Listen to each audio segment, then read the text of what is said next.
HBase Overview. First, what is HBase? Well, HBase is a database management system designed in 2007 by PowerSet, which is now a Microsoft company. HBase rests on top of HDFS and enables real-time analysis of data. Well, it can store a huge amount of data in a tabular format for extremely fast reads and writes.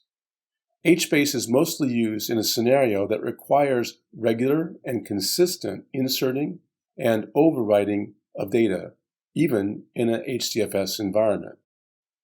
Why HBase? We know that HDFS stores, processes, and manages large amounts of data efficiently.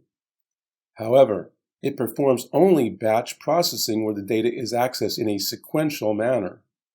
This means one has to insert the entire dataset for even the simplest of jobs. Therefore, a solution is required to access, read, or write data anytime, regardless of its sequence in the clusters of data.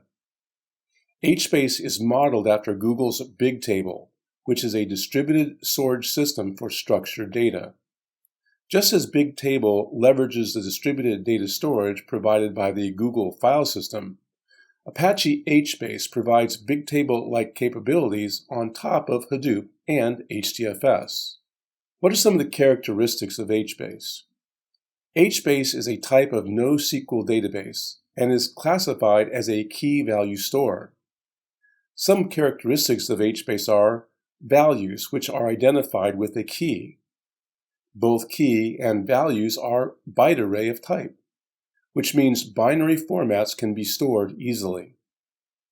Values are stored in key orders and can be quickly accessed by their keys. And it represents a database in which tables have no schema. Column families and not columns are defined at the time of table creation. HBase Real Life Connect. Facebook's Messenger platform needs to store over 135 trillion messages a month. Where do they store such data? The answer is HBase. Facebook chose HBase because it needed a system that could handle two types of data patterns. One, an ever-growing dataset that is rarely accessed, and an ever-growing dataset that is highly volatile. You read what's in your inbox, and then you rarely look at it again.